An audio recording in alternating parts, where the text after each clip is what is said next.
പഠിക്കാൻ പോകുന്ന ടോപ്പിക്കാണ് അലോയ്സ്.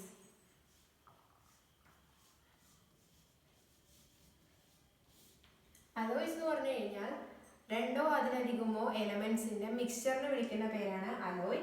അതിലൊരു എലമെന്റ് എന്തായാലും മെറ്റൽ ആയിരിക്കണം. അത്തരത്തിലുള്ള മിക്സ്ചേഴ്സിനെ വിളിക്കുന്ന പേരാണ് അലോയ്സ്. നമ്മളൊരു അലോയ് പഠിച്ചതായിരുന്നു സ്റ്റീല്.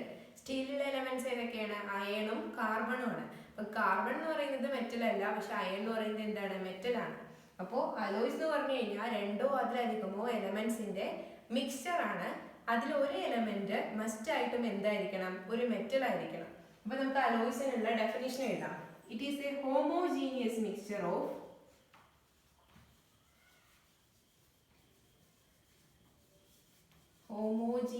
ഹോമോജീനിയസ് എന്ന് പറഞ്ഞു കഴിഞ്ഞാൽ ഒരു അലോയ് എടുത്തു കഴിഞ്ഞാൽ അതിന്റെ എല്ലാ ഭാഗത്തും യൂണിഫോം ആയിരിക്കും കോമ്പോസിഷൻ. ചില ഭാഗത്ത് അയൺ കാണുക, അല്ലെങ്കിൽ ചില ഭാഗത്ത് കാർബൺ കണ്ടന്റ് കൂടുതൽ കാണുക, അങ്ങനെ ഒരിക്കലും ഉണ്ടാവില്ല.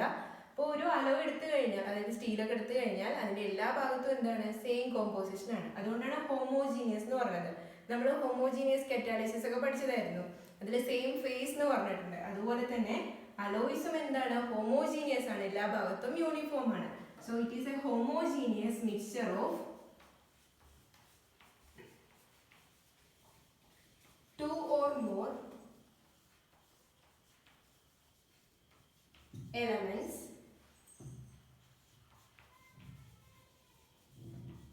out of which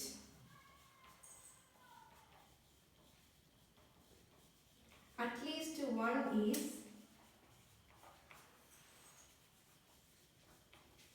a metal. എന്താ ഡെഫിനിഷൻ പറഞ്ഞിരിക്കുന്നത്? It is a homogeneous mixture of two or more elements out of which at least one is a metal. ഒരെണ്ണം എന്തായിരിക്കണം? at least one, ഏതെങ്കിലും ഒരെണ്ണമെങ്കിലും എന്തായിരിക്കണം? മെറ്റൽ ആയിരിക്കണം. അപ്പൊ അതിന് എക്സാമ്പിൾസ് ആയിട്ട് നമുക്ക് എന്ത് പറയാം? സ്റ്റീൽ പറയാം. സ്റ്റീലിൽ ഏതൊക്കെയുള്ളത്? അയണും കാർബണും ഉണ്ട്. അപ്പൊ നമ്മൾ ഇനി അലോയ്സിനെ രണ്ടായിട്ട് തിരിച്ചിരിക്കുകയാണ്. ഫെറസ് അലോയ്സും നോൺ ഫെറസ് അലോയ്സും. അതെന്താ നമുക്ക് നോക്കാം. അലോയ്സിനെ രണ്ടായിട്ടാണ് ക്ലാസിഫൈ ചെയ്തിരിക്കുന്നത്. ഒന്ന് ഫെറസ് അലോയ്സ്, രണ്ടാമത്തെ നോൺ ഫെറസ് അലോയ്സ്.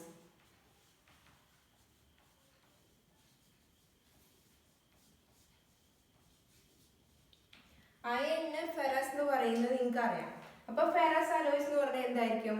ഇതിൽ ഒരു എലമെന്റ് അല്ലെങ്കിൽ ഒരു കമ്പോണന്റ് എന്ന് പറയുന്നത് അയൺ ആയിരിക്കും. അപ്പൊ അയൺ കണ്ടെയ്നിങ് അലോയ്സിന് പറയുന്ന പേരാണ് ഫെറസ് അലോയ്സ്. അയൺ ഇല്ലാത്ത അലോയ്സിന് പറയുന്ന പേരാണ് നോൺ ഫെറസ് അലോയ്സ്. അപ്പൊ അലോയ്സിനെ എത്രയായിട്ടാണ് തിരിച്ചിരിക്കുന്നത്? രണ്ടായിട്ട് തിരിച്ചിരിക്കുന്നു. അയൺ കണ്ടെയ്നിങ് അലോയ്സിനെ വിളിക്കുന്ന പേരാണ് ഫെറസ് അലോയ്സ്. അയൺ ഇല്ലാത്ത അലോയ്സിനെ വിളിക്കുന്ന പേരാണ് നോൺ ഫെറസ് അലോയ്സ്. ഇനി നമുക്ക് ഇതിനുള്ള എക്സാമ്പിൾസ് എഴുതാം.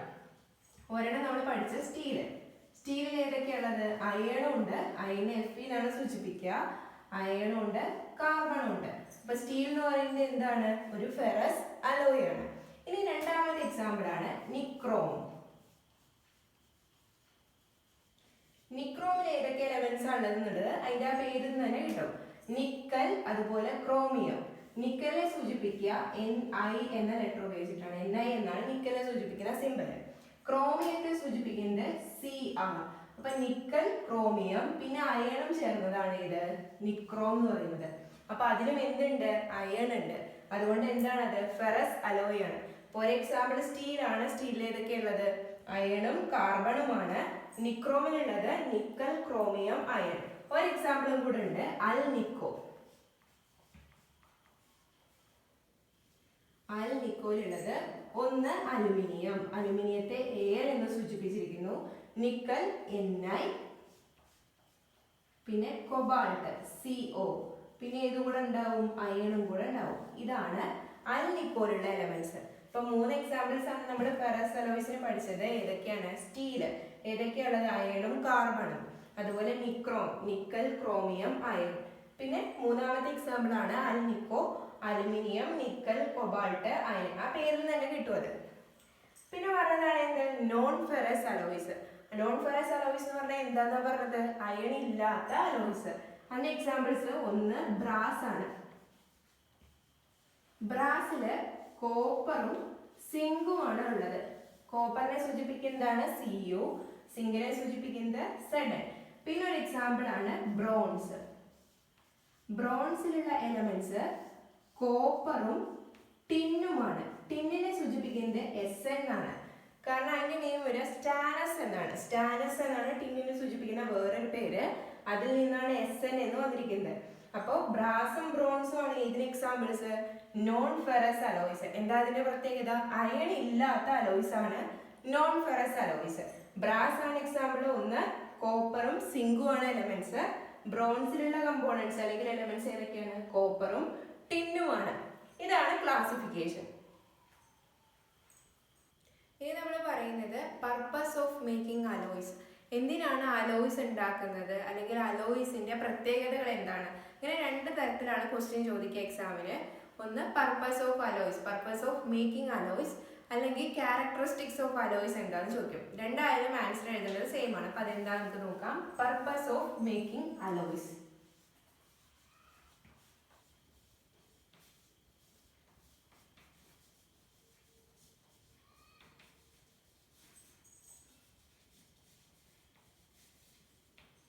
എന്തിനാണ് അലോയ്സ് ഉണ്ടാക്കുന്നത് എന്നാണ്.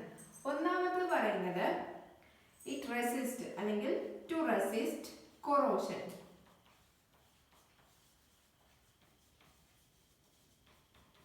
കൊറോഷൻ എന്ന് പറഞ്ഞാൽ തുരുമ്പെടുക്കുക. അപ്പൊ നമുക്കറിയാം അയൺ ഒക്കെ പെട്ടെന്ന് തന്നെ ഒരു ഈർപ്പുണ്ടെങ്കിൽ അല്ലെങ്കിൽ പെട്ടെന്ന് തന്നെ നമ്മൾ തുറസായ സ്ഥലത്ത് ഒരുപാട് ദിവസം ഉപയോഗിക്കാണ്ടൊക്കെ വെച്ച് കഴിഞ്ഞാൽ പെട്ടെന്ന് എന്താവും? തുരുമ്പെടുക്കും. നേരെ മറിച്ച് അലോയ് ആയിട്ടുള്ള ഇപ്പൊ സ്റ്റീലൊക്കെ ആണെന്നുണ്ടെങ്കിൽ അത്ര തന്നെ പെട്ടെന്ന് എന്ത് ചെയ്യില്ല? തുരുമ്പിക്കില്ല. അപ്പൊ അലോയ് ഉണ്ടാക്കാനുള്ള ഒന്നാമത്തെ റീസൺ അല്ലെങ്കിൽ അതിന്റെ ഒന്നാമത്തെ പർപ്പസ് എന്ന് പറയുന്നത് എന്താണ്? To resist corrosion. കൊറോഷനെ തടയാൻ വേണ്ടിയിട്ടാണ് അലോയ് ഉണ്ടാക്കുന്നത് എന്നാണ് പറയുക. റെസിസ്റ്റ് ചെയ്യുക പറഞ്ഞാൽ തടയാം, പ്രതിരോധിക്കുക. ടു റെസിസ്റ്റ് കൊറോഷൻ, തുരുമ്പെടുക്കുന്നത് തടയാൻ വേണ്ടിയിട്ടാണ് നമ്മൾ അലോയ് ഉണ്ടാക്കുന്നത്. കാരണം മെറ്റൽസിനെ കമ്പയർ ചെയ്യുമ്പോൾ അലോയ്സ് അത്ര പെട്ടെന്ന് എന്ത് ചെയ്യില്ല? തുരുമ്പെടുക്കില്ല. അപ്പൊ അതാണ് ഒന്നാമത്തെ പർപ്പസ് എന്ന് പറയുന്നത്. രണ്ടാമത്തെ ടു മോഡിഫൈ കളർ.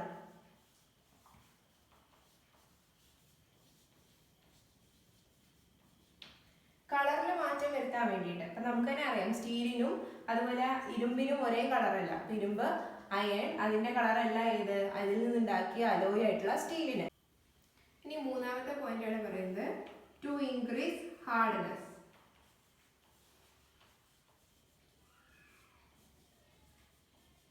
മെറ്റലിനെ കമ്പയർ ചെയ്യുമ്പോൾ ആ മെറ്റലിൽ നിന്നുണ്ടാക്കിയ അലോയ്ക്ക് ഹാർഡ്നെസ് കൂടുതലായിരിക്കും. നാലാമത്തെ പറയുന്നത് ടു റെഡ്യൂസ് മെൽറ്റിംഗ് പോയിന്റ്.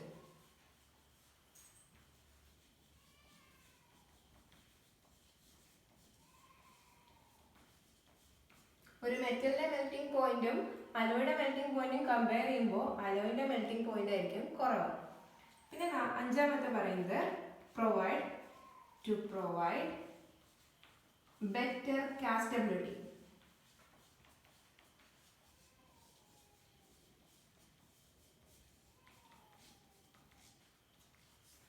കാസ്റ്റബിലിറ്റി എന്ന് പറഞ്ഞു കഴിഞ്ഞാൽ നമ്മൾ ഏതൊരു ഷേപ്പിലേക്കാണെങ്കിലും ആ ഷേപ്പിലേക്ക് കാസ്റ്റ് ചെയ്യുക, ആ ഷേപ്പിലേക്ക് മാറ്റാം. അപ്പൊ മെറ്റലിനേക്കാൾ കൂടുതലായിട്ട് നമുക്ക് ഇഷ്ടമുള്ള ഡിസൈഡ് ഷേപ്പിലേക്ക് മാറ്റാൻ ഈസി അലോയ്സിനായിരിക്കും. കാരണം അതിന്റെ മെൽറ്റിംഗ് പോയിന്റ് എന്താണ്? കുറവാണ്. അപ്പൊ നമുക്ക് പെട്ടെന്ന് ഉരുക്കിയിട്ട് ഏത് ഷേപ്പിലേക്ക് വേണമെങ്കിൽ കാസ്റ്റ് ചെയ്യാം, ഏത് ഷേപ്പിലേക്ക് വേണമെങ്കിൽ മാറ്റാം.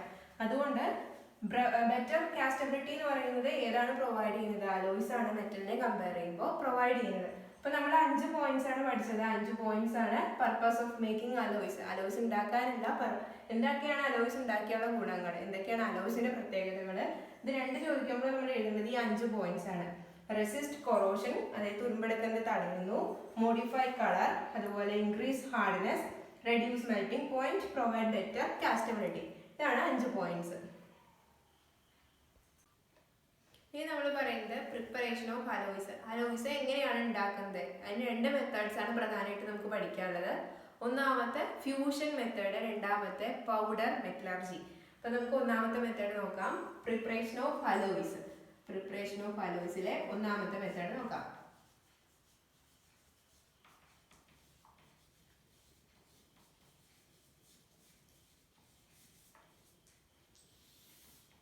ഒന്നാമത്തെ മെത്തേഡിന്റെ പേരാണ് ഫ്യൂഷൻ മെത്തേഡ്.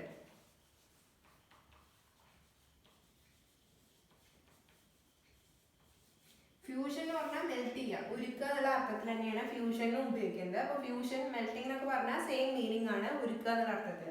അപ്പോൾ ഫ്യൂഷൻ മെത്തേഡിൽ നമ്മൾ മെറ്റൽസിനെ ഏതൊക്കെ കമ്പോണന്റ് മെറ്റൽസ് ചേർത്തിട്ടാണോ അലോയ് ഉണ്ടാക്കേണ്ടത് ആ മെറ്റൽസിനെ നമ്മളൊരു ക്രൂസിബിളിൽ എടുക്കുന്നു. ക്രൂസിബിൾ എന്ന് പറഞ്ഞു കഴിഞ്ഞാൽ ഒരു പോട്ടാണ്, ഒരു പാത്രമാണ്, ലോഹങ്ങൾ ഉരുക്കാൻ വേണ്ടി ഉപയോഗിക്കുന്ന ഒരു പാത്രമാണ്. അതിന്റെ പ്രത്യേകത എത്ര ഹൈ ടെമ്പറേച്ചർ കൊടുത്താലും ആ പാത്രം ബ്രേക്ക് ചെയ്യില്ല. അപ്പൊ ആ പാത്രത്തിന് പറയുന്ന പേരാണ് ക്രൂസിബിൾ. അപ്പൊ നമ്മൾ അലോയ് ഉണ്ടാക്കാൻ വേണ്ടിയിട്ട്, ഉദാഹരണത്തിന് ബ്രാസ് ആണ് നമുക്ക് ഉണ്ടാക്കേണ്ടത് എന്നുണ്ടെങ്കിൽ നമ്മൾ ഏതൊക്കെ മിക്സ് ചെയ്യണം? കോപ്പർ എന്ന മെറ്റൽ മിക്സ് ചെയ്യണം, സിങ്ക് എന്ന മെറ്റൽ മിക്സ് ചെയ്യണം. അപ്പൊ നമ്മൾ ഇത് രണ്ടും കൂടെ ഒരു ക്രൂസിബിൾ എടുക്കുന്നു. അപ്പൊ ഇതിന്റെ പിക്ചർ നമുക്ക് വരയ്ക്കാം. ഈ ക്രൂസിബിളിന് ഒരു ബ്രിക്ക് ലൈനിങ്, ഒരു ഇഷ്ടിക കൊണ്ട് ഒരു ലൈനിങ്, ഇഷ്ടിക കൊണ്ട് പൊടി കൊണ്ട് ഒരു ലൈനിങ്ങും കൂടെ കൊടുക്കുന്നുണ്ട്.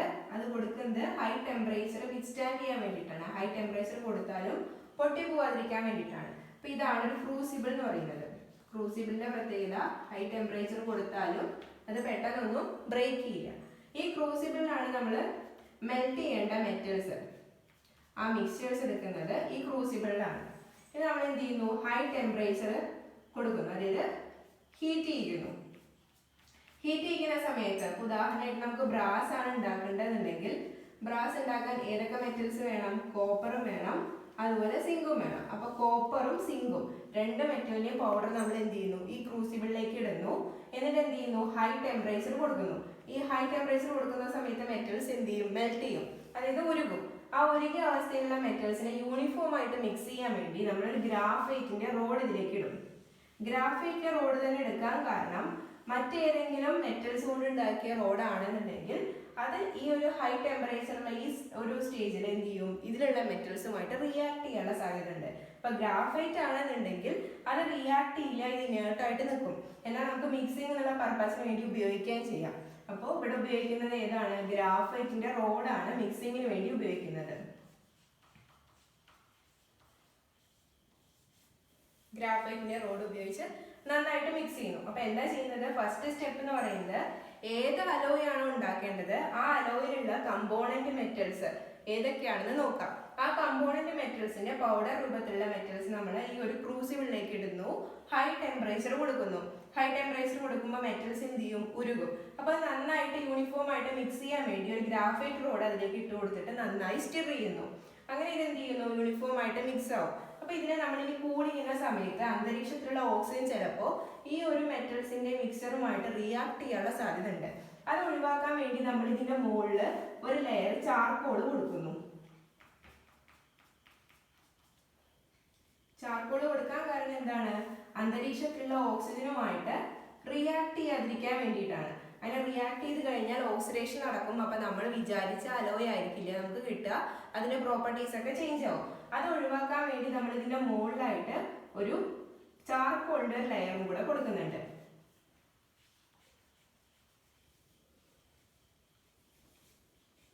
ചാർക്കോൾ പൗഡറിന്റെ ഒരു ലെയറും കൂടെ കൊടുക്കുന്നു. അപ്പൊ ഇത്രയാണ് നമുക്ക് ഒരു ഫ്യൂഷൻ മെത്തേഡ് ചെയ്യാൻ വേണ്ട അപ്പാരറ്റസുകൾ. എന്തൊക്കെയാണ് വേണ്ടത്? ഒരു ക്രൂസിബിൾ വേണം. ആ ക്രൂസിബിളിൽ പിന്നെ ടെമ്പറേച്ചർ കൊടുക്കാൻ ഹൈ ടെമ്പറേച്ചർ കൊടുക്കാൻ പറ്റണം. പിന്നെ ഈ ഒരു മെറ്റൽസിന്റെ മിക്സ്ചേഴ്സിനെ നന്നായിട്ട് സ്റ്റിർ ചെയ്യാൻ വേണ്ടി ഗ്രാഫൈറ്റിലെ റോഡ് വേണം. ഏറ്റവും ലാസ്റ്റ് നമ്മൾ ആ കൂൾ ചെയ്യുന്ന സമയത്ത് ഓക്സിഡേഷൻ തടയാൻ വേണ്ടിയിട്ട് ഈ മെറ്റലിന്റെ മിക്സ്ചറിന്റെ മുകളിലായിട്ട് ചാർക്കോൾ പൗഡർ വിതറും. അപ്പൊ ഇത്രയും കഴിഞ്ഞത് കൂളായി കഴിഞ്ഞാൽ പിന്നെ ഓക്സിഡേഷനുള്ള സാധ്യത കുറവാണ്. അപ്പൊ നമ്മൾ എന്ത് ചെയ്യും? ചാർക്കോൾ പൗഡർ റിമൂവ് ചെയ്ത് കഴിഞ്ഞാൽ നമുക്ക് എന്ത് കിട്ടും? അലോയ് കിട്ടും. അപ്പൊ ഇതാണ് ഫ്യൂഷൻ മെത്തേഡ് എന്ന് പറയുന്നത്. അപ്പൊ അതിന് ഒന്നാമത്തെ പോയിന്റ് നമുക്ക് എഴുതാം. എന്താ ചെയ്യുന്നത്? മെറ്റൽസ് ആർ, ഏതൊക്കെയാണോ കമ്പോണന്റ് മെറ്റൽസ്, ആ metals are fused together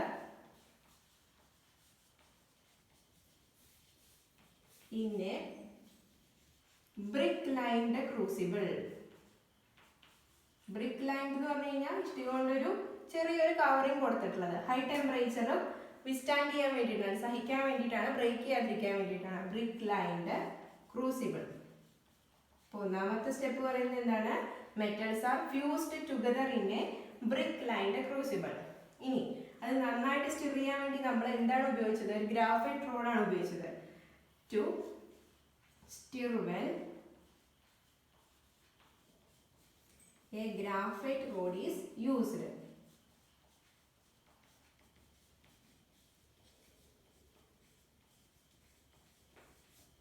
A graphite rod is used to avoid oxidation during cooling. Cooling നടക്കുന്ന സമയത്തുള്ള ഓക്സിഡേഷൻ തടയാൻ വേണ്ടി നമ്മൾ എന്തിട്ട് കൊടുത്തു? ചാർക്കോളിന്റെ പൗഡർ ഇട്ട് കൊടുത്തു. To avoid oxidation during cooling, metal mixture is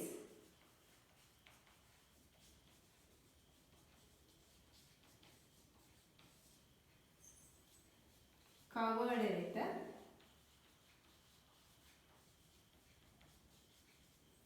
charcoal powder.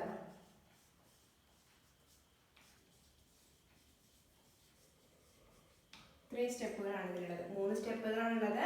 എന്താ ഫസ്റ്റ് സ്റ്റെപ്പ് എന്ന് പറയുന്നത്? Metals are fused together in a brick lined crucible. ഇങ്ങനത്തെ ഒരു ക്രൂസിബിളിൽ വെച്ചിട്ടാണ് മെറ്റൽസ് നമ്മൾ എന്ത് ചെയ്യുന്നത്? ഫ്യൂസ് ചെയ്യുന്നത് അഥവാ മെൽറ്റ് ചെയ്യുന്നത്. പിന്നെ നന്നായിട്ട് സ്റ്റിർ ചെയ്യാൻ വേണ്ടിയിട്ട് നമ്മൾ എന്താ ഉപയോഗിച്ചത്? ഗ്രാഫൈറ്റ് റോഡാണ് ഉപയോഗിച്ചത്. എന്തുകൊണ്ടാണ് ഗ്രാഫൈറ്റ് റോഡ് തന്നെ ഉപയോഗിച്ചത്? മറ്റ് മെറ്റൽസ് ഒക്കെയാണ് സ്റ്റിർ ചെയ്യാൻ വേണ്ടി ഉപയോഗിച്ചതെന്നുണ്ടെങ്കിൽ അതും കൂടെ കയറി റിയാക്ട് ചെയ്യും ഈ ഹൈ ടെമ്പറേച്ചറുള്ള സമയത്ത്. അപ്പോൾ ഗ്രാഫൈറ്റ് റോഡ് ആണെങ്കിൽ അത് ഇനേർട്ടാണ്, റിയാക്ട് ചെയ്യുന്നില്ല. അതുകൊണ്ട് ഗ്രാഫൈറ്റ് റോഡ് ഉപയോഗിച്ചു. പിന്നെ അവോയ്ഡ് ഓക്സിഡേഷൻ. എങ്ങനെ ഓക്സിഡേഷൻ നടക്കുന്നത്? ഇത് കൂൾ ചെയ്യുന്ന സമയത്ത് ഈ മെറ്റലിന്റെ മിക്സ്ചേഴ്സ് അന്തരീക്ഷത്തിലുള്ള ഓക്സിജനുമായിട്ട് റിയാക്ട് ചെയ്യാനുള്ള സാധ്യത ഉണ്ട്. അങ്ങനെ ഓക്സിഡേഷൻ നടക്കാനുള്ള ചാൻസ് കൂടുതലാണ്. അപ്പൊ അത് തടയാൻ വേണ്ടി നമ്മൾ എന്ത് ചെയ്യുന്നു? ഈ മെറ്റൽ മിക്സ്ചേഴ്സിന്റെ മുകളിലായിട്ട് ചാർക്കോൾ പൗഡർ വിതറുന്നു. അപ്പൊ ഇത് 3 സ്റ്റെപ്പുകള്. പിന്നെ ലാസ്റ്റ് ഇത് കൂളായി കഴിഞ്ഞാൽ നമുക്ക് എന്ത് കിട്ടും? നമുക്ക് വേണ്ട അലോയ് ഏതാണോ അത് കിട്ടും. ബ്രാസ് ഒക്കെയാണ് ഈ ഒരു മെത്തേഡ് ഉപയോഗിച്ചിട്ട് കൂടുതലായിട്ടും ഉണ്ടാകുന്നത്. അപ്പോൾ ഒന്നാമത്തെ മെത്തേഡ് കഴിഞ്ഞു, ഫ്യൂഷൻ മെത്തേഡ്. ഇനി രണ്ടാമത്തെ മെത്തേഡാണ് പൗഡർ മെറ്റലർജി. ഇനി രണ്ടാമത്തെ മെത്തേഡാണ് പറയുന്നത് പൗഡർ മെറ്റലർജി.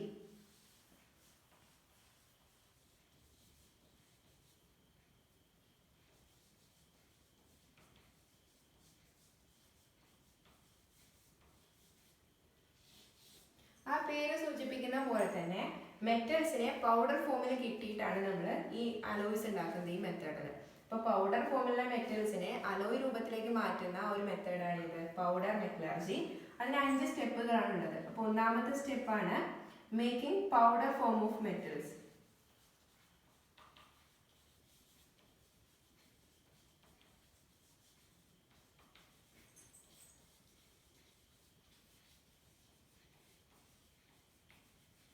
ഒന്നാമത്തെ സ്റ്റെപ്പിൽ എന്താ ചെയ്യുന്നത്?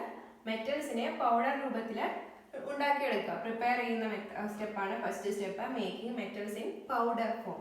രണ്ടാമത്തെ സ്റ്റെപ്പാണ് കോമ്പാക്റ്റിംഗ്.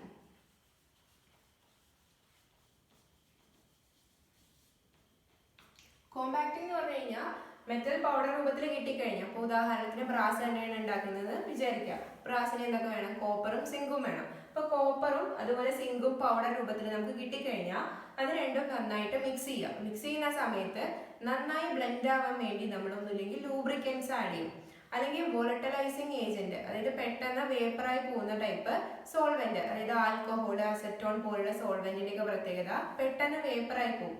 അപ്പോൾ അത് ഉപയോഗിച്ചിട്ട് നമുക്ക് നന്നായിട്ട് മിക്സ് ചെയ്യാൻ വേണ്ടി ഉപയോഗിക്കാം. കാരണം പൗഡർ രൂപത്തിലുള്ളതിനെ മിക്സ് ചെയ്യാൻ ഇത്തരത്തിലുള്ള വോളറ്റലൈസിങ് ഏജന്റ് പോലുള്ള എന്തെങ്കിലും സോൾവെന്റ് കൂടെ ആഡ് ചെയ്ത് കഴിഞ്ഞാൽ ഒന്നുകൂടെ നന്നായിട്ട് അത് യൂണിഫോം ആയിട്ട് മിക്സ് ആവും. അപ്പോൾ അത്തരത്തിലുള്ള വോളറ്റലൈസിങ് ഏജന്റോ അല്ലെങ്കിൽ ലൂബ്രിക്കന്റോ ഒക്കെ ആഡ് ചെയ്തിട്ട് നന്നായിട്ട് മിക്സ് ചെയ്ത് കഴിഞ്ഞാൽ ഈ മെറ്റൽസിന്റെ മിക്സ്ചേഴ്സിനെ നമ്മൾ അതിന്റെ എയർ ഗ്യാപ്പ് ഒക്കെ ഒഴിവാക്കി നന്നായി പ്രസ് ചെയ്തെടുക്കുന്ന ആ സ്റ്റെപ്പാണ് കോമ്പാക്റ്റിംഗ്. അതായത് ഹൈ പ്രഷർ ഉപയോഗിച്ച് മെറ്റൽസിനെ കംപ്രസ് ചെയ്യിക്കുന്ന സ്റ്റെപ്പാണ് ഇത് കോമ്പാക്റ്റിംഗ്. അപ്പൊ അതെന്താ നമുക്ക് എഴുതാം? Applying high pressure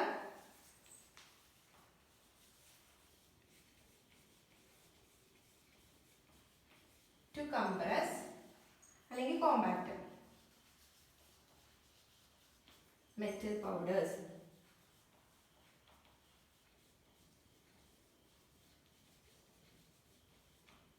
high pressure apply ചെയ്തുകൊണ്ട് നമ്മൾ മെറ്റൽ പൗഡേഴ്സിനെ കോമ്പാക്ട് ചെയ്യുന്ന, അതിൽ എയർ ഗ്യാപ്പ് ഒക്കെ ഒഴിവാക്കി നന്നായി പ്രസ് ചെയ്തെടുക്കുന്ന ആ സ്റ്റെപ്പാണ് ഇത് കോമ്പാക്ടിംഗ് എന്ന് പറയുന്നത്. ഇനി മൂന്നാമത്തെ സ്റ്റെപ്പാണ് പ്രീ സിൻഡറിംഗ്.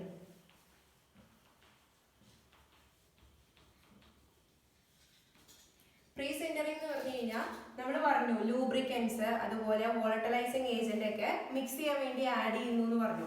നന്നായിട്ട് മിക്സ് ആവാൻ വേണ്ടിയിട്ടാണ് ഈ വോളറ്റലൈസിങ് ഏജന്റ്. വോളറ്റലൈസിങ് ഏജന്റ് എന്ന് പറഞ്ഞു കഴിഞ്ഞാൽ പെട്ടെന്ന് വേപ്പറായി പോകുന്ന ഏജന്റ്സ്. അപ്പൊ അത്തരത്തിലുള്ള വോളറ്റലൈസിങ് ഏജന്റ്, ലൂബ്രിക്കൻസ് ഇതിനൊക്കെ റിമൂവ് ചെയ്യാൻ വേണ്ടി ജസ്റ്റ് ഒന്ന് ചൂടാക്കുന്ന സ്റ്റെപ്പാണ് pre സിൻഡറിംഗ്.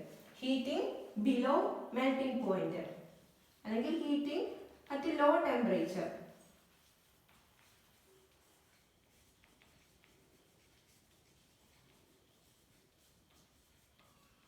To remove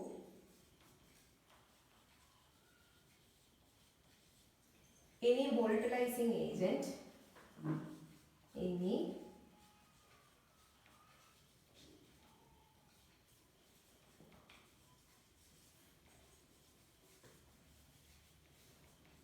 used for mixing.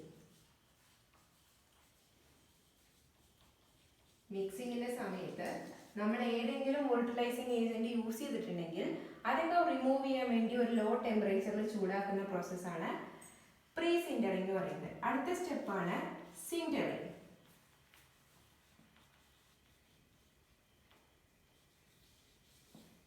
സിൻറ്ററിംഗ് എന്ന് പറഞ്ഞു കഴിഞ്ഞാൽ ഹൈ ടെമ്പറേച്ചർ അപ്ലൈ ചെയ്യുന്നു. ഹൈ ടെമ്പറേച്ചർ അപ്ലൈ ചെയ്ത് കഴിഞ്ഞാൽ എന്താവും, മെറ്റൽസ് ഒക്കെ മെൽറ്റ് ആവും. അപ്പോൾ നമുക്ക് ഏത് ഷേപ്പിലേക്ക് വേണമെങ്കിൽ, കൂളായി കഴിഞ്ഞാൽ ഏത് ഷേപ്പിലേക്ക് വേണമെങ്കിൽ മാറ്റാം.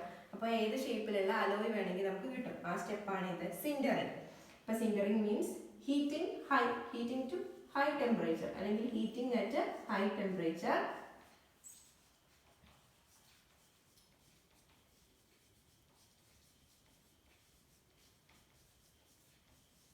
ഹൈ ടെമ്പറേച്ചറെ ഹീറ്റ് ചെയ്യാം. അപ്പോൾ മെറ്റൽസ് ഉണ്ടാവും, മെൽറ്റ് ആവും. എന്നിട്ട് എന്ത് ചെയ്യും, ഒരു സിംഗിൾ യൂണിറ്റ് ആയിട്ട് അല്ലെങ്കിൽ അലോയ് ആയിട്ട് മാറും. അതാണ് സിൻറ്ററിംഗ് എന്ന് പറയുന്നത്. അപ്പോൾ ഈ 4 സ്റ്റെപ്പുകൾ പഠിച്ചേക്കുക. ഈ ഫസ്റ്റ് സ്റ്റെപ്പിനെ തന്നെ നമുക്ക് വേണമെങ്കിൽ making metal in powder form and mixing എന്ന് പറയാം. ആ 2 സ്റ്റെപ്പും കൂടെ ഒരുമിച്ച് വേണമെങ്കിൽ പറയാം. അപ്പോൾ മെറ്റൽസിനെ പൗഡർ രൂപത്തിലേക്ക് മാറ്റുന്നതാണ് ഫസ്റ്റ് സ്റ്റെപ്പ്. അങ്ങനെ പൗഡർ രൂപത്തിലേക്ക് മാറ്റി കഴിഞ്ഞാൽ അതിനെ കോമ്പാക്ട് ചെയ്ത് ഒരു പ്രത്യേക ഹൈ പ്രഷർ അപ്ലൈ ചെയ്തുകൊണ്ട് നമ്മൾ എന്ത് ചെയ്യുന്നു, അതിലുള്ള എയർ ഗ്യാപ്പുകളൊക്കെ ഒഴിവാക്കി മെറ്റൽ പൗഡറുകളെ ഒന്ന് നന്നായി ജോയിൻ ചെയ്യുന്ന സ്റ്റെപ്പാണ് കോമ്പാക്ടിങ്. പ്രീ സിൻറ്ററിംഗ് എന്ന് പറഞ്ഞു കഴിഞ്ഞാൽ മിക്സിങ്ങിന്റെ സമയത്ത് നമ്മൾ വല്ല വോളട്ടലൈസിങ് ഏജന്റ് പെട്ടെന്ന് വേപ്പറായി പോകുന്ന തരത്തിലുള്ള എന്തെങ്കിലും സോൾവെന്റ് ആഡ് ചെയ്തിട്ടുണ്ടെങ്കിൽ അത് റിമൂവ് ചെയ്യാൻ വേണ്ടി ജസ്റ്റ് ഒന്ന് ചൂടാക്കുന്ന സ്റ്റെപ്പാണ് പ്രീ സിൻറ്ററിംഗ്. പിന്നെ ഹൈ ടെമ്പറേച്ചറിൽ മെറ്റൽസിനെ മെൽറ്റ് ചെയ്ത് ഉരുക്കിയിട്ട് ഏത് ഷേപ്പിലേക്കാണെങ്കിലും ആ അലോയ് ആക്കി മാറ്റുന്ന ഫൈനൽ സ്റ്റെപ്പാണ് സിൻറ്ററിംഗ്. ഇത് 4മാണ് പൗഡർ മെറ്റലർജിയുടെ 4 സ്റ്റെപ്പുകൾ എന്ന് പറയുന്നത്. ഇനി പറയുന്നത് പൗഡർ മെറ്റലർജിയുടെ അഡ്വാൻറ്റേജസ്, എന്തൊക്കെയാണ് അതിന്റെ ഗുണങ്ങൾ എന്നാണ് പറയുന്നത്. അതുപോലെ അതിന്റെ ഡിസഡ്വാൻറ്റേജസും. അപ്പോൾ ഫസ്റ്റ് നമുക്ക് അഡ്വാൻറ്റേജസ് പറയാം. Advantages of powder metallurgy.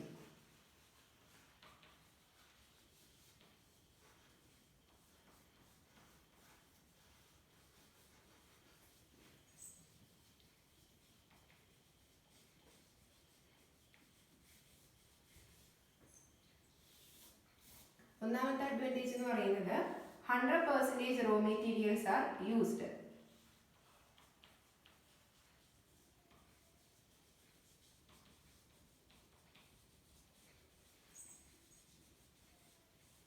Raw material എന്ന് പറഞ്ഞു കഴിഞ്ഞാൽ അലോയ് ഉണ്ടാക്കാൻ വേണ്ടി ഉപയോഗിച്ച മെറ്റൽസ്. അപ്പോൾ എത്ര മെറ്റൽസ്, എത്ര എമൗണ്ട് മെറ്റൽസ് നമ്മൾ ഉപയോഗിച്ചോ അത് മുഴുവൻ നമുക്ക് എന്തായിട്ട് മാറ്റാം, അലോയ്സ് ആയിട്ട് മാറ്റാം. അപ്പോൾ അവിടെ വേസ്റ്റേജ് ഒന്നും വരുന്നില്ല. അപ്പോൾ 100% റോ മെറ്റീരിയൽ നമ്മൾ എത്ര അലോയ് ഉണ്ടാക്കാൻ വേണ്ടി ഉപയോഗിച്ച എത്ര മെറ്റൽസ് ഉണ്ടോ, എത്ര എമൗണ്ട് ഉണ്ടോ അത് മൊത്തം എന്താക്കി മാറ്റാം, അലോയ് ആക്കി മാറ്റാം. അതാണ് ഒന്നാമത്തെ അഡ്വാൻറ്റേജ് എന്ന് പറയുന്നത്. രണ്ടാമത്തെ പറയുന്നത് ക്ലീനർ ഓപ്പറേഷൻ ആണ്. അതായത് ഇമ്പ്യൂരിറ്റീസ് ഒക്കെ വരാനുള്ള സാധ്യത വളരെ കുറവാണ്. അപ്പോൾ ക്ലീനർ ഓപ്പറേഷൻ ആണ്. ഫ്യൂഷൻ മെത്തേഡിനെയൊക്കെ കമ്പയർ ചെയ്യുമ്പോൾ കുറച്ചുകൂടെ ക്ലീനർ ഓപ്പറേഷൻ ആണ്. അതായത് ഓക്സിഡേഷനുള്ള സാധ്യതയൊക്കെ ഇവിടെ കുറവാണ്. അപ്പോൾ ക്ലീനർ ഓപ്പറേഷൻ ആണെന്ന് പറയാം. മൂന്നാമത്തെ പറയുന്നത് ഹൈ സർഫസ് ക്വാളിറ്റി അല്ലെങ്കിൽ ഗുഡ് സർഫസ് ക്വാളിറ്റി. നമുക്ക് കിട്ടുന്ന അലോയുടെ സർഫസ് എന്തായിരിക്കും, മറ്റു മെത്തേഡുകളിൽ നിന്ന് കിട്ടുന്നതിനേക്കാൾ നല്ല ക്വാളിറ്റി ഉള്ളതായിരിക്കും. Good surface quality is obtained.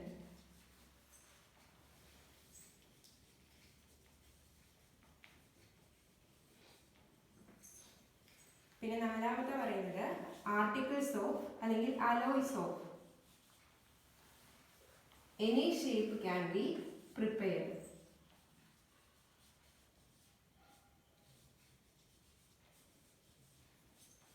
ഏത് ഷേപ്പിലേക്ക് വേണമെങ്കിൽ നമുക്ക് മാറ്റാം. അതിന് ഡിസൈഡ് ആയിട്ടുള്ള ഡൈ ഉണ്ടായാൽ മതി, ഉണ്ടായാൽ മതി. അപ്പോൾ അതാണ് നാലാമത്തെ അഡ്വാൻറ്റേജ്. അപ്പോൾ ഒന്നാമത്തെ പറഞ്ഞത് 100% of raw materials are used. അവിടെ വേസ്റ്റേജ് വരുന്നില്ല. പിന്നെ ക്ലീനർ ഓപ്പറേഷൻ ആണ്, അതായത് ഇമ്പ്യൂരിറ്റീസ് ഒക്കെ കുറവാണ്, മാലിന്യങ്ങളൊക്കെ വരാനുള്ള ചാൻസ് കുറവാണ്. ഗുഡ് സർഫസ് ക്വാളിറ്റി, നമുക്ക് കിട്ടുന്ന അലോയുടെ സർഫസ് എന്തായിരിക്കും, നല്ല ക്വാളിറ്റി ഉള്ളതായിരിക്കും. പിന്നെ alloys of any shape can be prepared. ഇനി നമ്മൾ പറയുന്നത് ഡിസഡ്വാൻറ്റേജസ് ആണ്. ഡിസഡ്വാൻറ്റേജസ് ആകെ രണ്ടെണ്ണേ ഉള്ളൂ. ഒന്ന് പറയുന്നത് ഹൈ പ്രഷർ വേണം. കോമ്പാക്ടിംഗ് എന്നുള്ള സ്റ്റെപ്പിന് എന്ത് വേണം? ഹൈ പ്രഷർ വേണം നമ്മൾ പറഞ്ഞു. അത്രയും ഹൈ പ്രഷർ കൊടുക്കുക എന്ന് പറയുന്നത് എല്ലായ്പ്പോഴും നമുക്ക് സാധിക്കണമെന്നില്ല. അപ്പൊ അതാണ് ഒന്നാമത്തെ ഡിസഡ്വാൻറ്റേജസ്. അത്രയും ഹൈ പ്രഷർ കൊടുക്കുക എന്നുള്ളത് ചിലപ്പോൾ പോസിബിൾ ആവണമെന്നില്ല. പിന്നെ പറയുന്നത് നമ്മൾ കോമ്പാക്ട് ചെയ്ത് കഴിഞ്ഞാൽ, കോമ്പാക്ടിംഗ് എന്നുള്ള സ്റ്റെപ്പ് കഴിഞ്ഞാൽ ആ മെറ്റൽസിനെ, ആ മെറ്റൽ പൗഡറിനെ അവിടുന്ന് ആ ഒരു ഡൈയിൽ നിന്ന് എടുക്കുന്ന സമയത്ത് അതിന് ഫ്രാക്ചർ വരാനും ബ്രേക്ക് ചെയ്യാനും ബ്രേക്കേജ് ഒക്കെ വരാനുള്ള സാധ്യത കൂടുതലാണ്. അപ്പൊ ഡിഫക്റ്റ് ഇല്ലാതെ നമുക്ക് അത് കിട്ടുക എന്നുള്ളത് കുറച്ച് ബുദ്ധിമുട്ടുള്ള കാര്യമാണ്. ഈ രണ്ട് ഡിസഡ്വാൻറ്റേജസ് ആണ് പ്രധാനമായിട്ടും പറയുന്നത്.